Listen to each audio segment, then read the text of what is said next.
Hello, I'm Steve. A little about myself. I'm a retired law enforcement officer with 20 years of service. I began my career in the jail, worked the road, and became an investigator. During my career, my training consisted of everything from SWAT to becoming a state certified crime scene technician. I've investigated crimes from thefts to homicides. After retiring and becoming aware of true crime and web sleuths, I started my channel for web sleuths to better understand the perspectives of law enforcement. Not only do we cover true crime, I go out into the field and assist families who have lost loved ones to homicide and their cases are considered cold. Join me as we look and bring attention to these critical cases.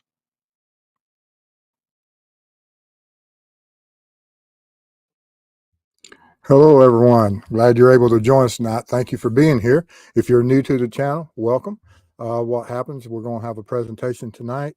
And during that presentation and the slideshow, if you have any questions, absolutely put them in chat. Mrs. Steve here will put them and star them, and then we'll bring them up after the presentation and I'll answer them. While you're in chat, be mindful and be respectful of families, mods, and each other. And with that being said, is there anything housekeeping that needs to be made aware of? All right. Be nice. All right. So we'll get started here with the show. If you have any information regarding this case, absolutely make sure law enforcement has it, and the other defense attorneys, prosecutions, whoever that has all the information so that we can have justice for Libby and Abby, because that is absolutely the most important thing that we can have is justice. But one of the things that we're going to be looking at a little bit tonight is some blood spatter and the analysis, especially focusing on the F tree is being referred to. That was some information that was released. And we have to clarify a little bit about what that F, how it was created, and what is represented through the rendering. And I want people to be clear through this presentation of what that F is, and is the rendering anywhere close to what is at the crime scene. And I don't believe so. And you'll see where I'm going with this just as soon as we get to the slide. But one of the important things that we need to note is that originally back in September 27th of last year, 2022, and I think that might have even been before Richard Allen was arrested, I did a series about crime scenes in wooded areas regarding this case and what a CSI would look for in the processing of that scene, certain things as far as arterial spurts, transfers, to even cast off, and all the things from passive blood. There's a lot of different types of stains that are associated with blood spatter. But through that analysis and things, and the video that we made, so if you want to go back and look for that video, there's a link of it in I'm working on it right now. okay, she's going to put a link in chat and also in the description.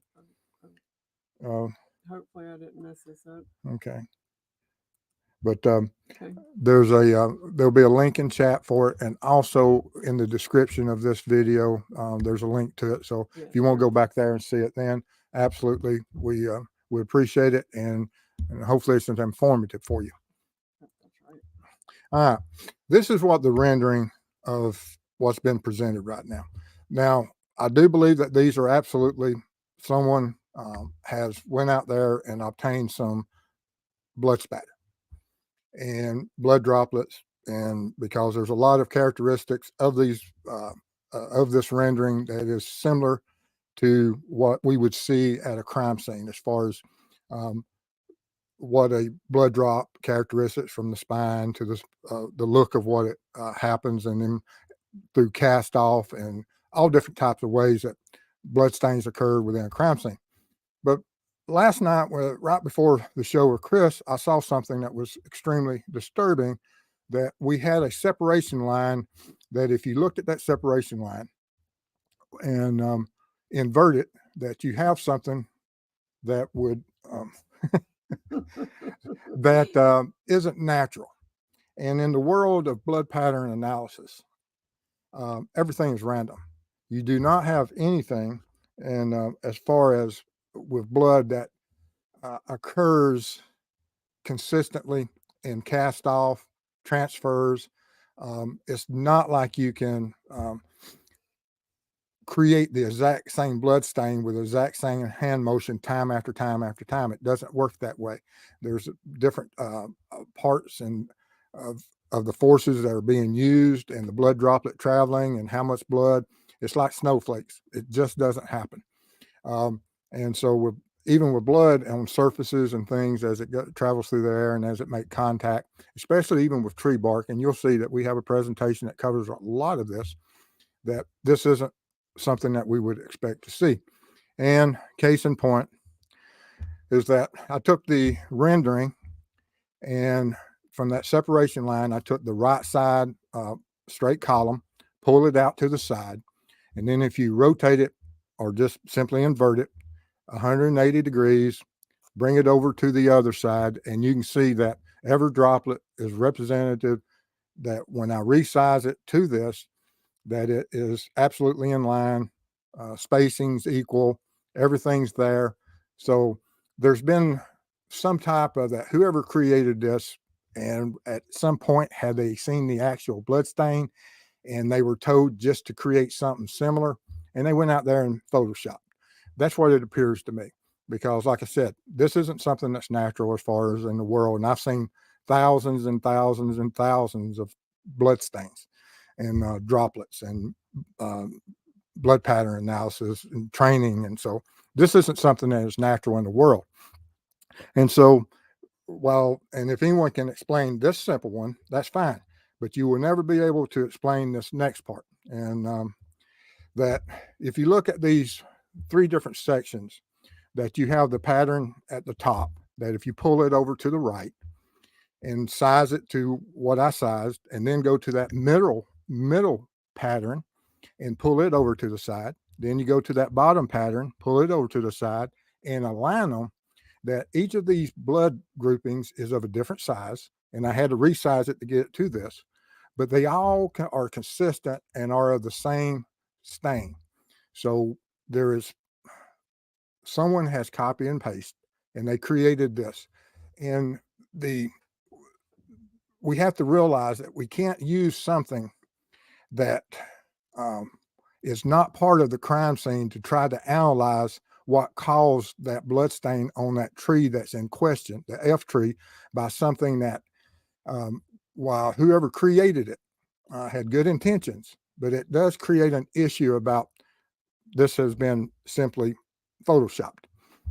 And so, like I said, there's no way in the world that you could ever create these three individual, as you can see on the side, that if you look at each droplet and you see the order, you count them, line them up, they all, like I said, all you have to do is rotate, and they just pasted it, do the different sizes. I could recreate this exact blood pattern time and time again now, because I've copied and cut out sections, and but I want people to realize this. And so to continue trying to analyze of what created the blood stain that was in Abby's blood on that tree is not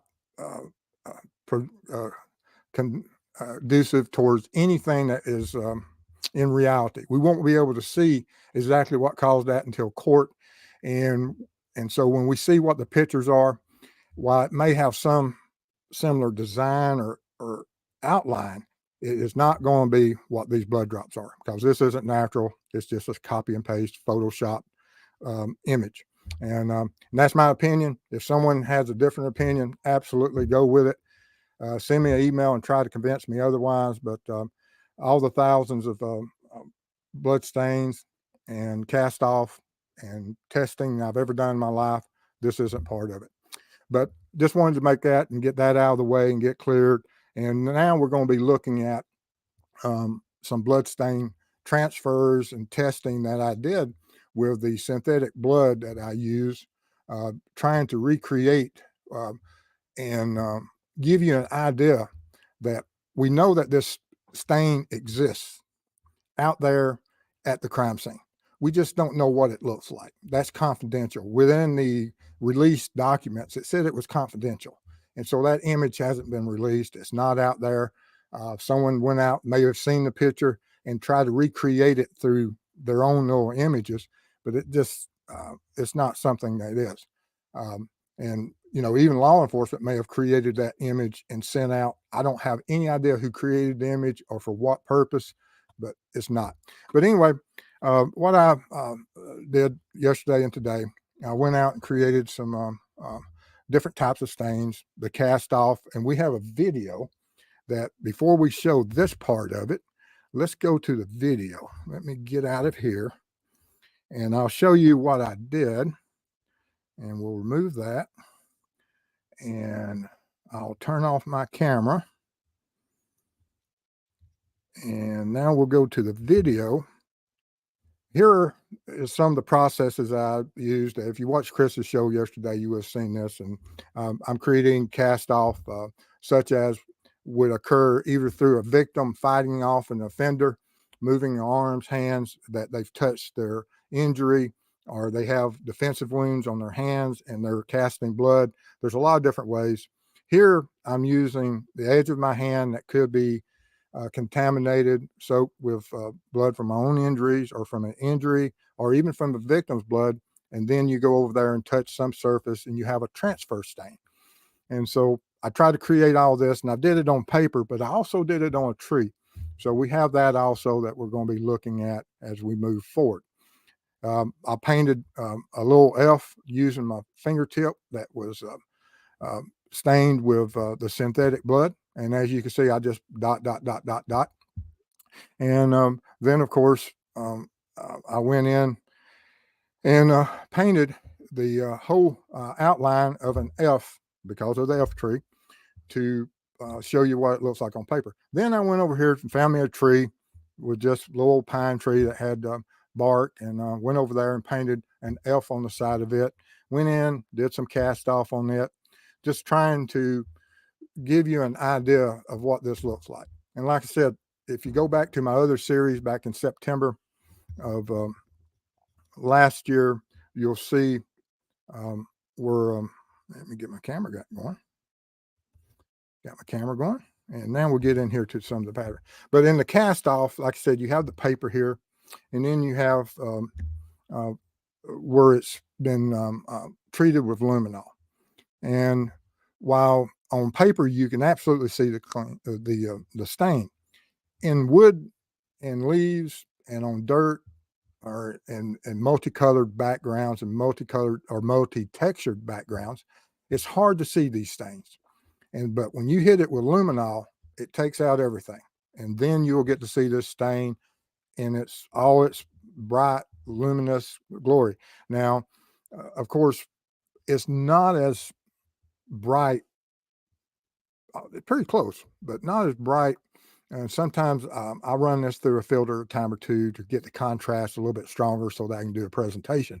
But sometimes it just depends on the surface of the stain and the background that it's on, whatever that medium is that it's there with, so that you can get an idea. And this is what the sides of the handprint. And this piece of paper, camera in the exact same position, is that with the lights on, set there, prepared to be photographed, that I turn the lights off, hit it with luminol, and I turn on the camera, or I activate the shutter. The shutter is open for about 30 seconds, and it just sits there and absorbs the light from the luminance, and this is what you get. And if you watch the video, as you re-watch this video, and you watch the video of me creating it, you'll see that I started in the center of the paper with 1, 2, 3, then came back across.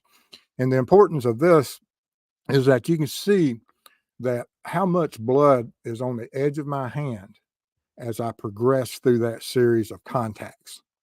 And that happens in crime scenes too, because you can absolutely have blood-stained hands, and through a continued struggle, you might be touching, clutching, clothing, otherwise, and you'll have some transfers to victims, floors, chairs, weapons, walls, and also through the motions of offensive and defensive measures, you can cast off blood from these bloodstained hands.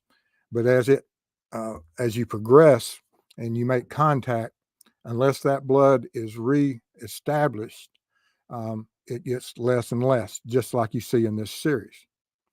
And so that was the reason I did the 4 imprints, to give you an idea of how blood will diminish with each contact through this series. All right. Then, when you saw me pressing with my little with the finger dots as I was drawing an F on the paper, I think I only saturated my finger one time and just continued to hit, and you can see how clear it is once you hit with luminol. Whereas if it's on some type of tree background or multicolor natural background, you wouldn't be able to see it this clearly. And like I said, you'll see that in a moment with the tree. And then, of course, this is what most people think as far as painting would look like. And in the video, you saw that I took my finger and did the 3 swipes to paint an F on that clear sheet of paper. And then when I turned the lights off and hit it with luminol and took the photograph, this is what it looks like in absolute darkness within the dark room where I was doing these tests. And then this is the tree. I wanted to do the tree, and in the video, you'll see that I made an up and down motion, and then I came to the right and made 2 downward. And this is on bark. And this is where it will be extremely hard for anyone to envision the F, although you'll see here that this is the F motion. Now, if you can see an F and absolutely agree that that's an F on the left-hand side, I don't know what type of tree was at the crime scene that they saw this on. I don't know if it was a part of a tree that was had a different type of slick bark, or how large each fragment of bark is on what type of trees there. I have no idea of where it was, and don't know how much blood was there. It was enough to be noticed. Now, did law enforcement notice that blood stain prior to some type of introduction of such as a chemical such as luminol in darkness to locate blood? I have a red-green deficiency. I absolutely do not see much of anything on the left-hand bark, but once you photograph it in the with a luminol and total darkness, it pops, and it's there. And actually, it'll be 1 year. Let's see, what, in about 6 days, that I'll go up there, and with the crime scene that I processed back in September of last year, I'm gonna hit that same area. It's still secured. It's roped off up there, and I'm gonna photograph it, and I'm gonna process it and see what, if any, remnants of of blood stains are on the trees that's in the crime scene. That when I originally did the series of processing outdoor crime scenes for this case, to see what it was, and I did that with a purpose, for the fact that CSIs, when we train, we work a lot of crime scenes in a lot of different environments. But we don't have the luxury of going back other than the body farm, which unfortunately I never had a chance to go to. I wish I had. But we don't have the luxury of going back to those crime scenes that we created weeks and months before. That whenever we're there in class, you're there for 3-day class or 1 week or even a 2-week class, you still are limited hours and time and very short parameters of being able to go out and test and retest. Whereas the environment might not have much of a impact on what you left last week or anything, but over a year you will have. And so, but like I said, the importance of luminol and other chemicals. Luminol is not all of them. There's a lot of chemicals out there, and luminol goes by different names. And some of it is of a higher grade, and some of it can be destructive to DNA, and some of it's not. But it's important, and I absolutely love the luminol, like working with it. And now that we have this synthetic blood to work with, I'm able to obtain it, work with it, and bring presentations like this so that we can see what these transfers and different types are. But and then within the release documents, we also had something that they mentioned about the tree being cut. And so where I painted the F tree on the bark, this here is just a little bow saw that I have in my toolkit that I carry. And actually I carry it camping with Chris and I used it then, but it makes quick work. This little limb here is probably, maybe 3 inches in diameter. So it's nothing really huge, and it made quick work. But within these cuttings, it's important that law enforcement would gather such a item if it was cut with any type of tool, for the fact that every saw, every tooth, everything is man-made, and it has tool marks. And through those tool marks, sometimes you get lucky. So not only that, but you have contamination that within these teeth, you may have certain characteristics and identifiable parts of this tree that could be linked back through analysis that, yes, these shavings came from this tree, or these metal flakes from the saw are left in these cuttings from this saw. So it's important to collect all that evidence. And then you'll see as we go further back into this, that everything you see after this slide was from my processing the crime scene back in 2022 that I created out in the woods.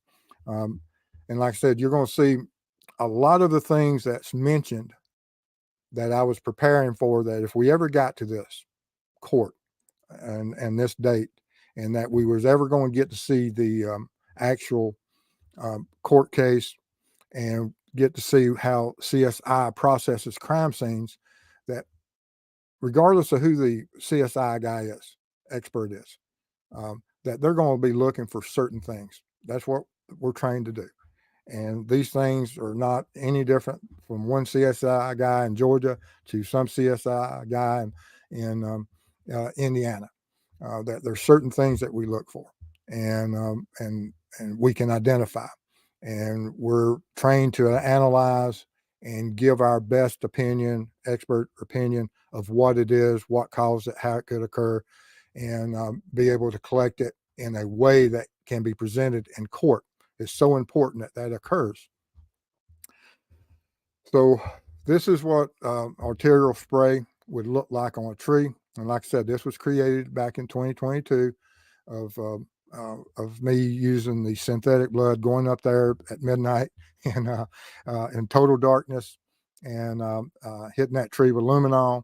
And as you can see, that these type of spray, are there images within this that you might be able to say, I haven't looked at them, haven't blown them up, but I'm sure that if someone stared at it long enough, they would come up with something of what this is. I have no idea, but I may do that just to see if I can come up with the interesting theories that a defense attorney might see within this type of stain. And then within the same document release, we see that they talk about blood spatter, blood stains on the ground. And that's what those stains would look like at night. In daylight, there may have been a lot more of pooling of blood or large droplets, cast off, or whatever. But at night, you could hit it with luminol, and this is what would make it stand out regardless of what you could see in the daytime. Because a lot of times leaves, as they change color, some leaves go through a process and they may have some reddish colors in it, or tan, or dark brown. And as blood dries, it goes through a lot of different color variations. And so it could get easily lost within that leaf pattern. And whereas at night, when you hit it with luminol, and that it doesn't matter, it's going to light up and create you a nice little starry sky. And I did this just to show you what if you had a source of blood that was from an injury or from someone that was leaning against a tree, and as it flowed naturally down the tree bark, this is all it does. It just follows the path of least resistance, and as it pools and goes down through there, it'll stay on that same track, and as you can see here. And then it's important, there's been some mentioning that during the processing of some of those limbs that they were moved, but they were not collected at the time. And so from this little log or little stick that you see here on the left, that stick is once again about 3 inches in diameter. And it would be important to collect evidence such as that when I created this, I didn't know what was going to be in the future. I just know what I would expect would be presented and would possibly exist at any outdoor crime scene. That if someone moved a tree, a limb, a branch, or grasped a tree, limb, or branch for any purpose that had any type of blood stain from their own injuries or from assaulting someone that had a lot of injuries, that if they touched anything, you're going to have transfers. And as you can see here, there are some transfer stains on this limb. And hopefully, whatever was collected, that if it was handled, they would be able to tell whose blood was contaminated on it through the stains and through the processing of that evidence. But like I said, I created this way back then, and I just wanted to bring it to the attention of everyone and talk about this. And it's important that there's certain relationships that we need to draw, especially from this F3, that not only that we should jump to conclusions that this is absolutely a true rendering of what's on that tree. For the fact, I don't believe so, because it's too repetitive, and it's not something that's natural. But we also have to be careful that we don't apply the same rule, and we do apply the same rule, that if this is not absolutely correct of what you see at the crime scene, because this is a narrative given to us by the defense to create and pass along what they hope that they can convince a jury and a judge of. And so we have to also realize that the pattern of the limbs and the representation of what those limbs look like may not be correct also, guys. We can argue about those all the time, but just because right now we have someone that says, this is what it looks like, and this is how it was laid out, and this is what we have, these are the images, we don't know that. It could be something absolutely random. And the reason I say this is I just don't want people to instantly be jumping to conclusion that this is absolutely true. I don't know if it's true or not. I have a lot of doubts as far as this blood stain. I have no idea about the tree, although there's a lot, or the branches and the limbs and the placements of. I don't know if it's something that was just natural or something that was possibly laid out in a specific manner. Just don't know. But anyway, that's my 2 cents on it. And do we have any questions? Oh, yeah.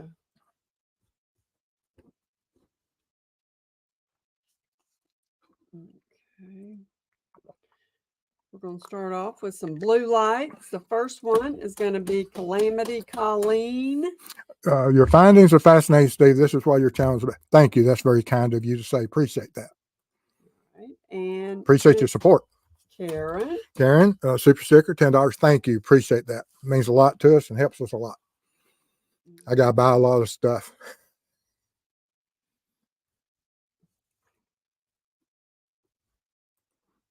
And from Kathleen, couple thoughts. If that was just someone trying to cover up bodies fast, wouldn't they have started with just one and finished that one before they went on to the next one?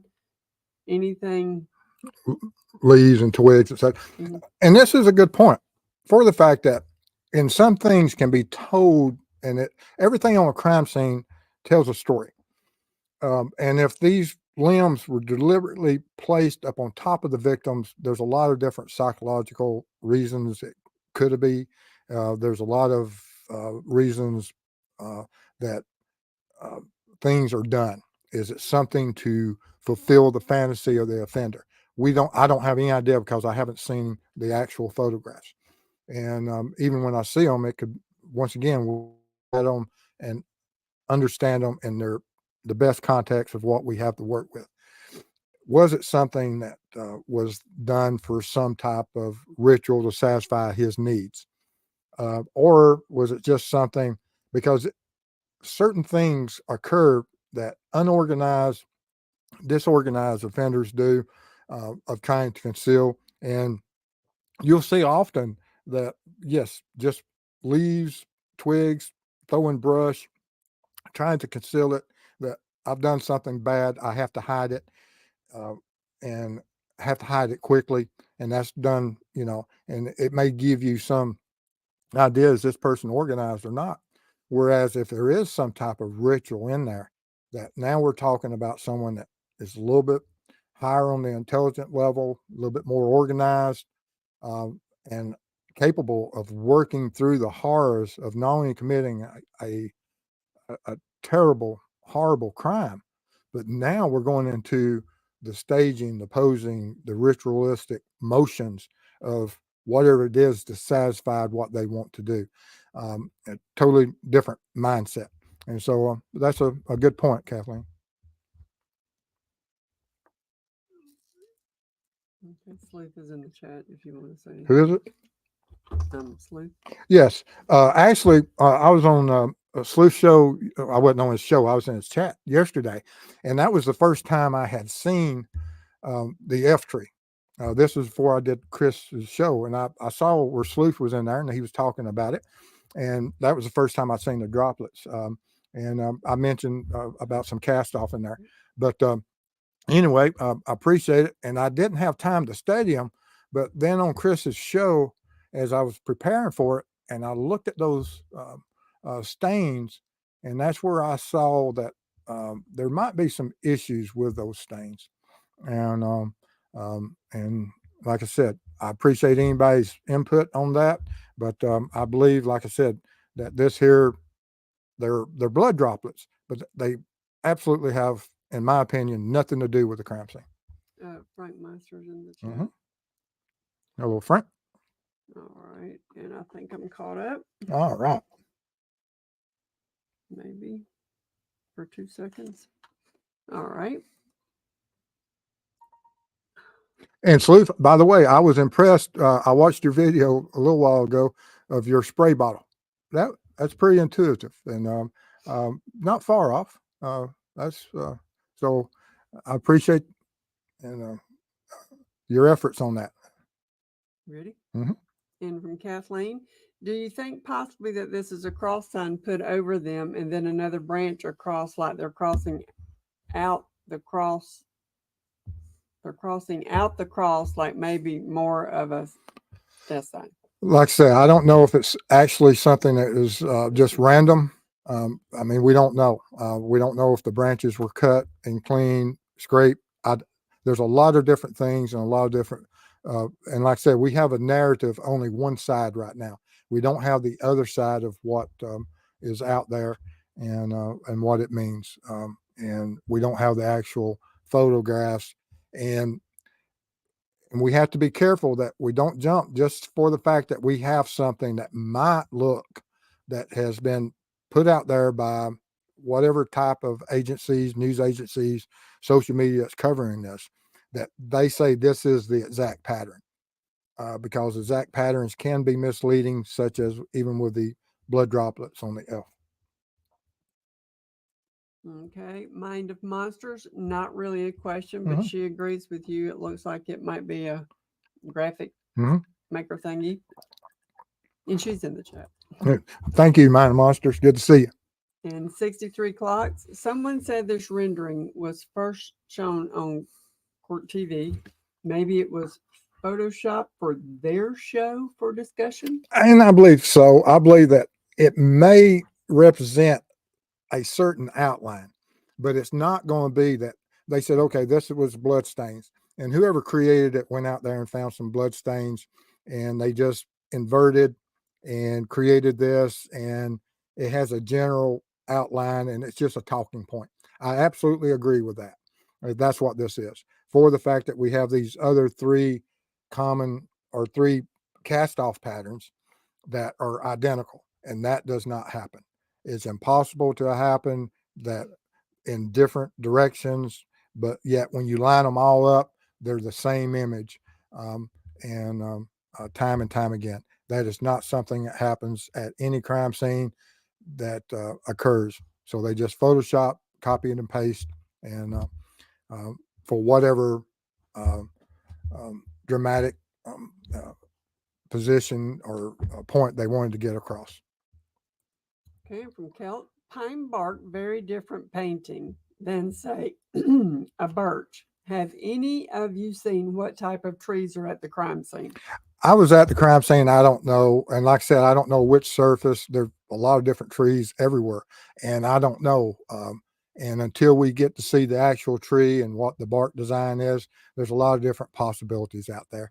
And so, and like I said, we just have to be very, very careful that just because it's said that this is exactly what it is, doesn't mean so. And so, like I said, my opinion is that this rendering is not going to be a close representation of what the actual stain looks like.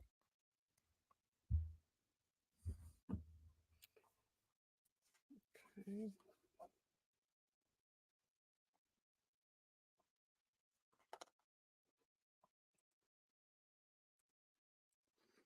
And love to hunt at True Crime Web. Steve, have you thought about going back out to the scene and hitting the area with luminol? I have thought about that, but I absolutely wouldn't do that without the property owner's absolute permission to do so. And it depends how protected this area is and could I find that exact tree in that position. I don't know. I'll know next week because on my trees, I know exactly where the arterial spurts are. I know where the transfer stains are, and I'll be able to see what 1 year looks like because we're talking about something that's 6 years old and that has been exposed to the environment. And um, I could tell after 3 or 4 months, the last time I processed that crime scene in my backyard up here in the woods, that it um, had deteriorated to some degree. And do I have a lot of expectation of finding blood stains on those trees? Probably not, but we're going to do it.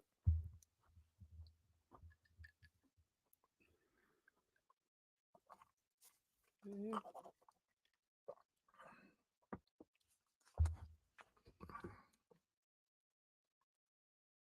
And from Kelt, and how did they notice it? Was it visible to the eye? It wasn't at the tree they found Libby at. So how did they know to look at that particular tree? Within crime scenes, outdoor or otherwise, there's a lot of indicators that you may be able to, look at the ground covered and see is there certain things that been turned over, it's out of place, is leaves disturbed, is there spots whereas people are fighting and they've uh, kicked back the leaves because you'll see that in these confrontations in woods that when people go to the ground, struggle or otherwise, or any type of assaults or things that you'll have where the placement of people during certain acts will push off and clean out areas. And then, of course, you may have the possibility that there was enough of a blood soaked area that, yes, something happened at the base of this tree. So let's look up the tree. Or there may be enough of a large enough of a blood stain with someone that is perceptive enough that could see that blood stain to say, hey, there's something here. Or it could have been discovered at night when they introduced something such as luminol. Um, Only the CSI guys will be able to tell us at court exactly how this stain was discovered.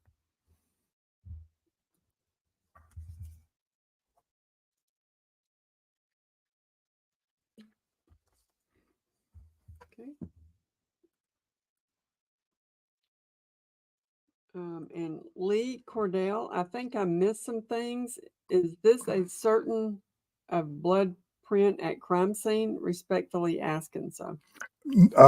This is what has been discussed, and a lot of people are trying to say that this is a accurate rendering of what was at the scene. I do not believe so, for the fact that this has been altered. If you'll go back and at the beginning of the video, you'll see where I discussed this in the first 5 minutes of what appears to be copy and paste and rotated, um, and uh, and even these 3 sections are the exact same blood stain that wouldn't occur naturally. That they're just copy and paste jobs. So no, this isn't anything that I would expect that will ever be said that this is the blood stain that was found at the scene. And if they do, they're going to have issues. All right. And Deb, Mr. and Miss Steve, didn't they say it was one of the girls' blood on the tree? Absolutely. And it is. I have no doubt of that. I have no doubt that there, and I believe there absolutely is a blood stain on that tree. How it is and how it was created, is it cast off? Is it arterial spurt? Is it some type of transfer from the hand of either the victim or offender? I don't know. And I do believe absolutely 100% that in the narrative that, yes, they recovered blood from a tree. But the part of it is what type and what does it mean, and that we have any type of accurate representation of it. I do not believe so.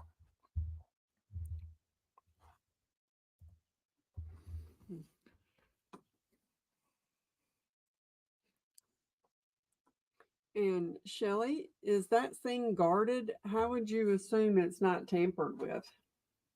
Oh, I don't. I have no idea that there should not be anything tampered with from the time that law enforcement got it to the time that they left it during that initial seizure of the crime scene. That once the victims were discovered and once law enforcement took over that crime scene, they're going to control that crime scene through the processing stages. And then when they leave, they should have everything that they're going to take with them. I believe we found out from this that they left some items, such as some of the tree branches, once this a theory about the pagan ritual group participation came into the picture, that they went back and said, "Oh, better safe than sorry."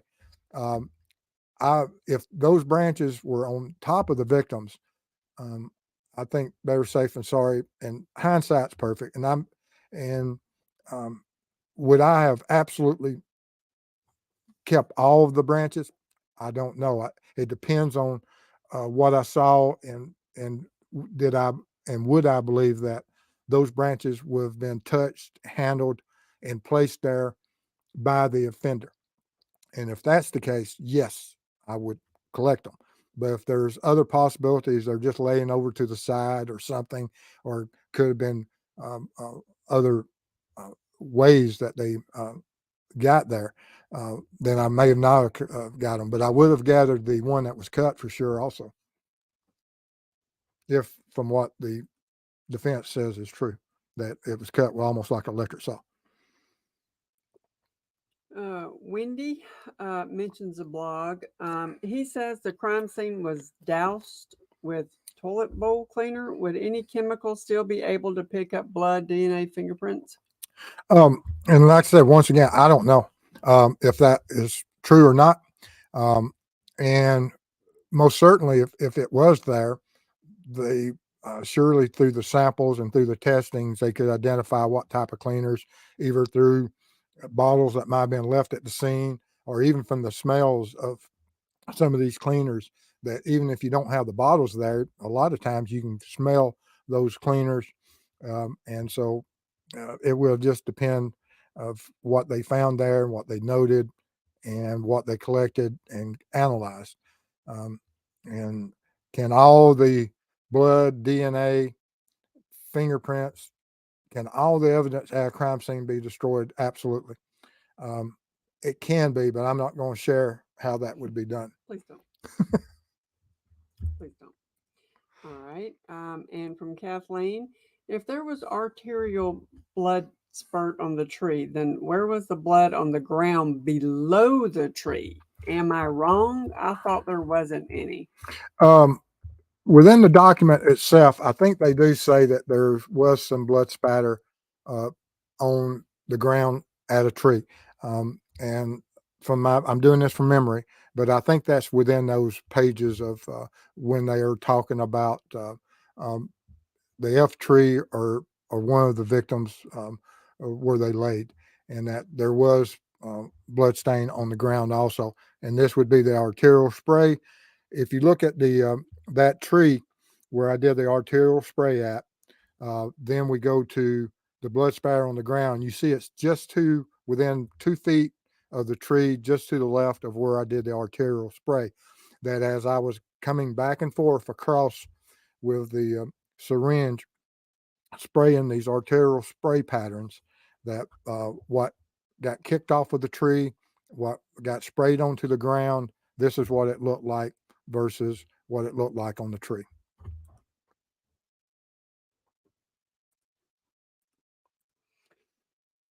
All right. And Purdue RN, aka Winston's mama, has a question. Hello.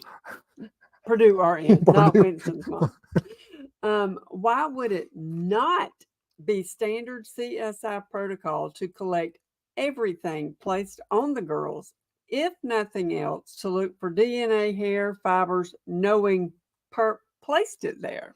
If that is true and they knew that the perp had placed it there, I'm with you. It should be collected.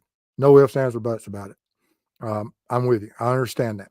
And it should be sent to people that can go in there, look for that trace evidence, process it with whatever types of sciences are out there now. And science has changed over the years for the collection of DNA and different types of DNA. You know, we're light years ahead of where we were back in the late 80s when DNA was just coming into the court system and we didn't know the full potential. And now we know, we still don't know the full potential of what all DNA can do. Uh, we think we do, but I believe that there's far more um, uh, scientific advances coming that will absolutely knock our socks off at some time in the future. And I hope that is the case. But yes, it should be SOP that if you know the offender, touch it, you collect it. No ifs, ands, or buts about it. I'm with you 100%. Okay. And Kathleen, would love to have you discuss, like you guys did last night on Chris's show, that those satellite drops are exactly the same when you guys cut the little sections and then put them side by side. Yes. Yeah, there you go. And let me go to the other one. Yes, that there are a couple of these that absolutely um, they are identical and they have opposing satellites. They're appear to be the same drop, that in the common F pattern, that one of them's inverted, but when you cut them out, rotate it 180 degrees, it absolutely is the identical twin to the other. All I did was take the whole line and show you that the whole line is nothing but something that has been cropped, photoshopped, and rotated and placed there, resized, and that's all it was. And so with 90 something percent of this stain or pattern being photoshopped, then you know I would imagine that if 90% of it's Photoshop, is what's the truth of any of it.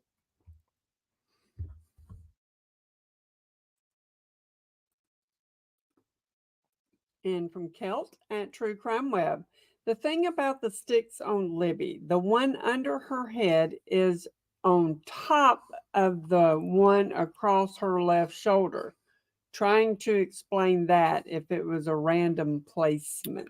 And once again, we have to understand the narrative that's being said and being presented by, we don't know that is the actual what it looked like. It could be. They could be absolutely 100% dead on, but they're not 100% dead on with the blood pattern F tree. And so I take everything with a grain of salt that anybody has about this narrative right now. It could be 100% accurate, but I'm not going to be chasing myself in a circle and saying that this is a fact, that yes, the pagan ritual signs are there through the branches on there, when they say that the F is there and it is true representation of the same type of symbol that is in the pagan group. If it's so far off on the bloodstained tree, is it reasonable to expect that they could be so far off on the random placement of tree limbs? And right now, until I have the actual crime scene photos, I'm not going down that trail or that rabbit hole. That's a hole. That's a hole. Mm-hmm.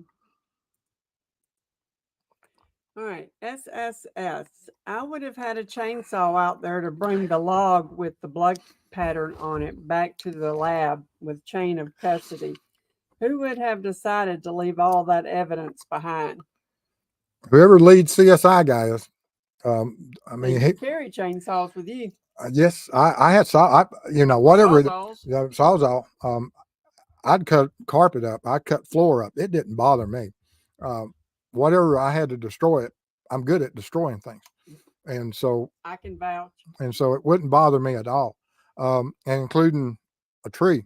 That even if you had to take out one section of it, but it would be important that if you thought it was something that, and by law enforcement not collecting some of it, and not knowing and doesn't go back and collect it, that gives me reasons to believe that they are not going down this path.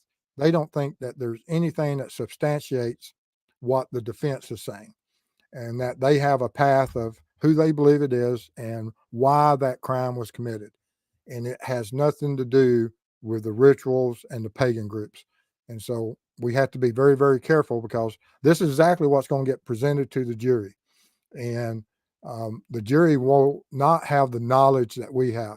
You're not going to see people that on that jury that's in this chat or on anyone's social media and watching these videos and has knowledge of the scene and believes that possibly it's related to a ritual, or even that they believe and are on the train with the Richard Allen, that he is a lone wolf. Those type of people will not be on the jury. They're going to be trying to find the people that have limited knowledge, if any knowledge, about this crime, put them up there, and then let each side present their story, and which is the way to go, and it's proper.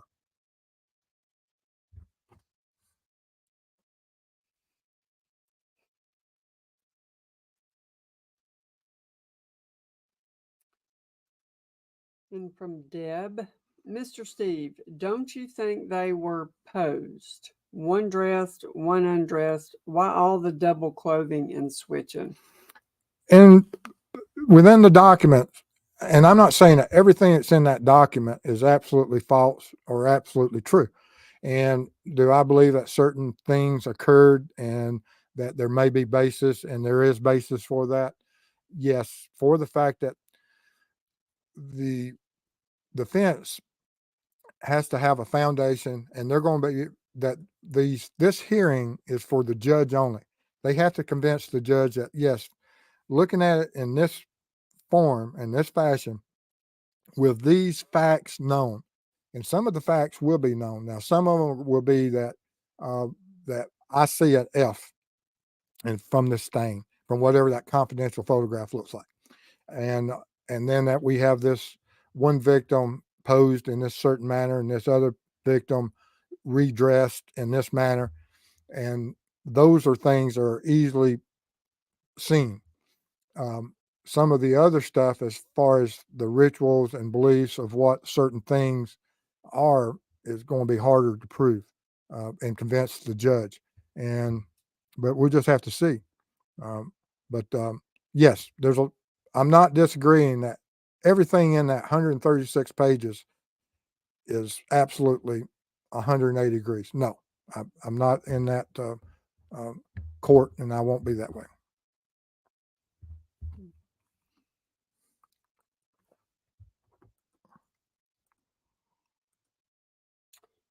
And Winston's mama, how in the world would you not find any DNA from staging and signatures out there?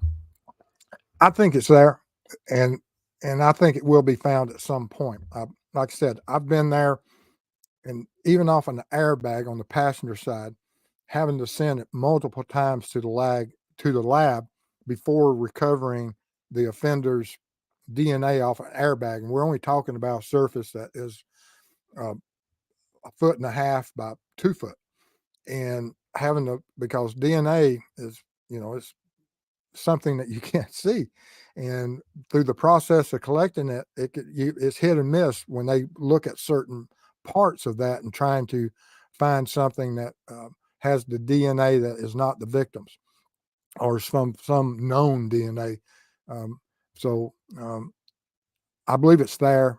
They just haven't discovered it yet.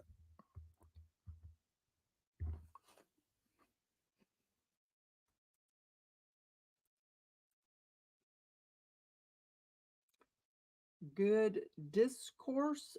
Could the person have started to build a fire with a stick to hide them, but then changed his mind, maybe because Libby's phone was ringing? I I have no idea. Um, there's so much debris that time of year that if you wanted to start a fire, um, you can pile up leaves and start a fire. I don't know. I have no idea if there's any type of structure such as that around there. Okay. And from Little B, can the defense get arrested for false information? No, and I'm not saying that what they're understanding in their narrative and what they're looking at the crime scene is the way that they are preparing to defend Richard Allen. And there have been times that the defense is absolutely 100% correct, and the prosecution was 100% wrong. That's not saying that's the case in this point. So the defense has to look at this and do whatever they think is best for their client. Now, how long and how far will the court let them go down this path? I don't know. The court may say, absolutely not. This isn't what we're going to do. I don't know. We're just going to have to see. And from Purdue RN, Winston's mama, is there SOP, standard operating procedures, for CSI to secure the crime scene with a guard to ensure chain of custody? Absolutely. And that occurs quite often, or at least it has on all the crime scenes. And prior to me going into investigations, there was times I was that security that would sit in that driveway with the house locked up, watching it until the next shift of investigators came in and finished the processing of a scene. Been there, seen that. Been there, done that. Mm-hmm. And blue eye. Hell, thank you. Thank you for educating us. You two are fantastic. Very kind of you. Thank you. Appreciate that. Thank your support. And from M. Cunningham at Steve, when is the court date? I think it's in January, isn't it? I believe it's right after the first of the year. Yeah. Mm-hmm. Now, does it mean that we're going to get there? Don't know. And from Little B, how can the defense do this when none of this was proven or even spoken about in the very beginning? It's so confusing. Well, we don't know if the defense created this image. We don't know who created this image. And like I said, I don't think it's anything that's going to be representative as far as what the actual blood stain looks like. And I don't know if the defense had any part of that. The only part that the defense has in it, they describe something to them, to their eye and within their mind, looks like an F. Then we have a news agency or the social media coming in and saying that this is what the F is made up of. And that is a lot of confusion. And I'm taking a one-off question Sure. from Dave. Okay. Mrs. Steve, is there a wake-on this weekend? Yes, there is. There's also a ball game Saturday night. In Purdue, question, is there SOP to collect everything placed on the girls to check for hair fibers, prints, DNA? When you collect stuff and you send it off to the lab, of course, they process it for a lot of different things. If it depends on surfaces and what, is it clothing? Is it fingernails? Is it trees? Is it a weapon? Is it a bullet?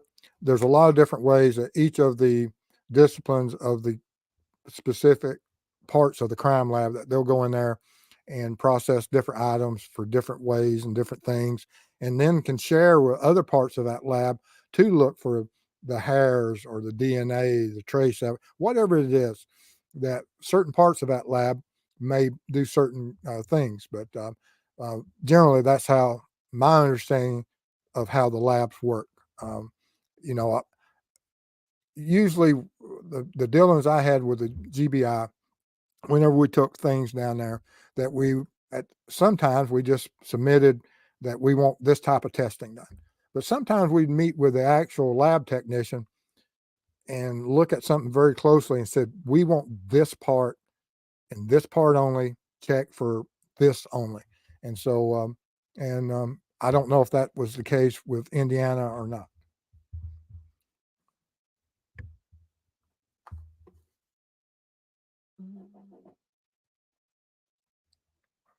Okay. Are you doing anything tonight or not? Okay. I'm nowhere close to being done. All right. So we're going to get that out. And from Dave, Steve, do you think the image on the screen could have been RA wiping his hand on the bark? It could absolutely. It could be the offender, and if Richard Allen, which we don't know if he is the offender or only offender at the scene, that yes, it could be, or it could be either one of the victims. We don't know enough about that scene for the fact that there's a lot of different ways victims can become either through touching their own injuries and during the process of struggles of within those confines of touching trees, falling, grabbing, or it could be the offenders. There's so many different ways, and like I said, we just don't know enough about the crime scene yet.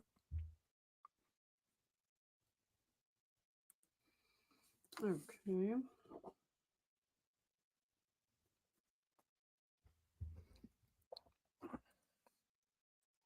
And from Inquiring Mind, what's your opinion about the defense's assertion that there wasn't much blood at the site given the injuries? Well, the body contains only so much blood, and it depends on the positioning of the body and where the injuries are of how much blood leaves the body, and are they on a slope, and what part does gravity play in it? Where did the first injuries occur? And I mean, whatever human bloods are, and they marked off a certain area within the crime scene, and it was taped off. And of course, there's the argument that they were moved. How far is moved? 10 feet, 1 foot, 20 feet? Don't know. But I expect that all the blood is in that scene somewhere, and it was accounted for. And like I said, once again, we're going with a narrative being presented by the defense for a purpose.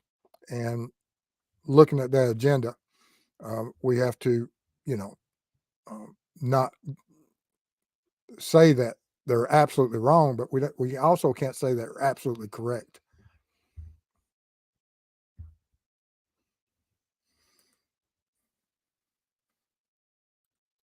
And from Dave, Steve, perhaps the reason they didn't collect the branches right away was to not disturb the configuration because they did take images. Um, I Mm, think that whatever the reason was that they didn't take them, it may not have just occurred to them. I hope that's not the case. But I have no idea. That this question, I absolutely believe that this question will be asked of whoever CSI is. These branches were on. If in fact these branches are placed on those victims by the offender, whoever's decided not to collect those branches is going to be in the hot seat for a little while, because the defense is going to make great hay of it. Absolutely, no ifs, ands, or questions about it. and little B, where did the other four men come from? I forgot. Uh, they're from, I think some of them 100 miles away, but like I said, this is that true or not? I have no idea about all these other names and people. And with that being said, remember, guys, no names or anything about any of these other people that Yeah, have they been. haven't put any names out. Thank y'all, guys. Y'all are the best. Yeah.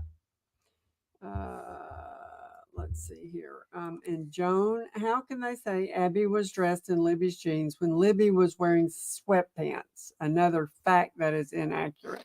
Well, Who knows? yeah, I mean, when you read this 136 page thing, the way I mean, it reads like a dime novel. Like I told Mrs. Steve, I said, I can't believe what I'm reading. I've never seen anything such as this, and uh, I, I believe I'm in a dream world, and it makes no sense to me. And so, through all of that, can things um, be misquoted or misunderstood? Usually, the more that you write about something, there are going to be errors in there. Are they innocent or not? I have no idea. And from Ishi, will we get to see the prosecution's response to this document? That'd be up to the judge. If the judge, we have a gag order, and um, this is part of a, you know, official request for a hearing, and a lot of information was released in this. Was it all necessary? And will the judge have a little bit more of a meeting to clarify of what we're going to do when y'all make motions? I don't know. And will it be, uh, will the response be? I have no idea what will happen in Indiana. All right. And Triple S, if RA confessed to his lawyers, would his lawyers be ethically allowed to present these wild stories in court? You know, you would have to ask an attorney um, that if you absolutely know, um, and I'm sure there's certain guidelines about what's morally correct and what's allowed within certain doctrines with the defending of a client. I don't know what that is. I'm by no means am I anywhere near qualified to speak for an attorney, um, and spoke to a lot of attorneys and had great relationships with most of them. But I don't know, um, because even in uh, the motion, they said they made reference that as wild as this story is, which is something I've never seen in any type of court motion. So it's pretty interesting. Good question. I just don't know what the answer is there. And from Gail, could a knife been wiped or swiped on the tree? And with that, let me see here. Um, The transfer stain, some of the transfer stains on the left are the edge of a knife transferred to a tree limb. The tool marks to the right that you see, there are marked tool marks, that is the edge of a knife cutting into a tree. And I just put those in there so that y'all can look at them. And you may have to go into your at some time tonight, go into a dark room, turn off the lights, and they'll pop out a little bit more for you. But these are things that you would see on tree limbs or clothing or on arms. There's a lot of different types of stains that occur in outdoor crime scenes. And from AJ, Steve, I hope you can reenact a scenario of a bloody hand bracing itself on a tree trunk. I like I said, I draw the F. Yeah, and as broken up. Now this was I draw this. If you go back to the video and you see when I'm painting this on the tree, that it's one just like when I painted this elf on the paper. I did the same basic motion on that tree bark, and it's broken up. And so even if you had a handprint grasping that limb all the way around and of a blood soaked hand, you're going to see something very similar to this. That's going to be extremely broken up. Oh, blue light. Start Wattwallers. Hi, you awesome couple. Thank you for everything you do. So I missed the start, so going back now, but just wanted to send my love. Thank you. Very nice so of you. Much. Appreciate your support. That. All right. And from Ann, Mr. Steve, what do you think about defense's slur on jail security? Do you think it likely that they'd be allowed to have all sorts of odd patches on their regulation specified uniforms? You know, we had our SOP of what was allowed on our uniforms and what you could wear. And I would think that most institutions would have that. And I believe they probably have so. And if not, and were they certain allowances made for certain reasons, I have no idea. And we'll get to see and understand that. And they have to, if they have images of these patches and they're going to present them to the court, depicting what they say it is, then of course the court will look at it and give it its just weight. I just don't know. But if I don't know of anyone or any institution that would allow certain patches such as this to be worn. I'd be shocked if this was absolutely true, but we'll have to see. It won't be the first time I'd be shocked. You're done. Okay. Well, guys, I want to thank everyone here, and I hope I haven't confused the issue too much. But I just wanted everyone to understand that if some parts of this storyline isn't correct, we can't say that all of it's incorrect. And because there is probably some truth somewhere in here. But some of it is absolutely something that we can't argue about, for the fact that there's evidence suggesting that what some people are trying to analyze is not part of the crime scene. And there's no need, in my opinion, that I'm going to be trying to analyze it for that. What I did was just try to create everything I could to represent how a blood transfer can occur within that environment. And that's what this whole show was about tonight. And I hope it has impact and lets you better understand. Blue light. Oh, Alley Cat. Thank you. Appreciate it. But thank you. And appreciate your support. But and that's the reason we did this tonight. But I look forward to seeing the comments and everything. And y'all take care. Be careful out there. Appreciate y'all being here. Appreciate the mods. Appreciate all the support. You gonna leave that picture up there? Let me find us. Here we go. We'll do that one. All right. Thank y'all. Love you, mods. Couldn't do it without you. Take care. Hey, give Winston some sugars.